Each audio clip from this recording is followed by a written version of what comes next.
Good morning. I'm offering a presentation for a virtual conference in early November, and the name of the presentation is The Spirituality of Now.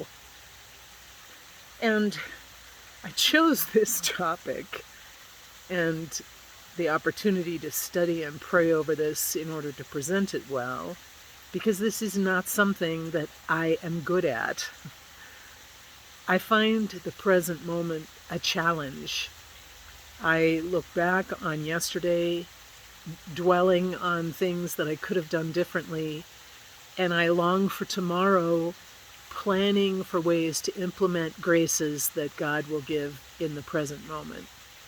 And it's so striking to me how wasteful I can be about the 24 hours that are at hand.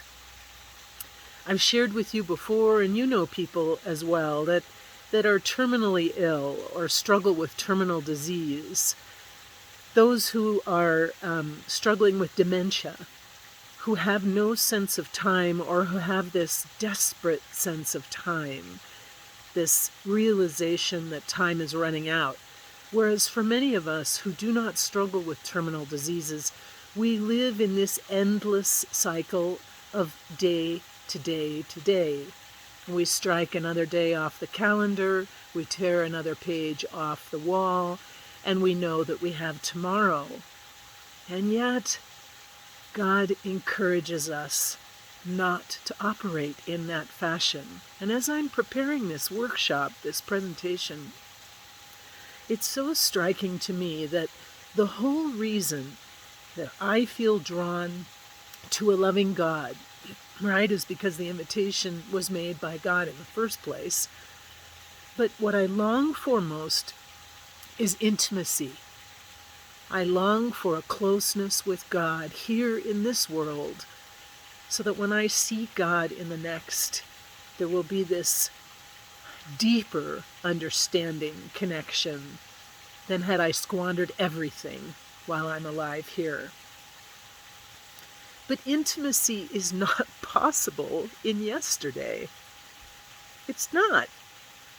Intimacy is not possible in tomorrow. It's only possible, it's only a reality in the moment that I have right here, right now. This is where I can experience the love of God and where I can make a return to the love of God for me. Now, here, in the present moment, this is what I have to offer in return. This is what I have to offer to each of you. This is what I have to offer to myself. I only have the moment at hand. And I wonder sometimes, why is that not enough for me? As I'm preparing this talk, I'm realizing that often we put more value on yesterday and tomorrow, and today is easily wasted, easily squandered. For some reason, it seems to have less value. Ultimately, if we use the example of Jesus, who walked this planet before we did, who chose to live in the present moment, in days scheduled on a calendar, this immensely unlimited God, this God who cannot be contained by time or calendar, subjects himself as the person of Jesus to a human existence, to a sunrise and a sunset. And the day is enough for Jesus because he trusts God. He trusts and loves the God who sent him, who sustains him, who protects him, and who welcomes him into the next day that isn't his yet. So how much do we trust ourselves that this is enough today, that I'm using this day well? How much do I trust God?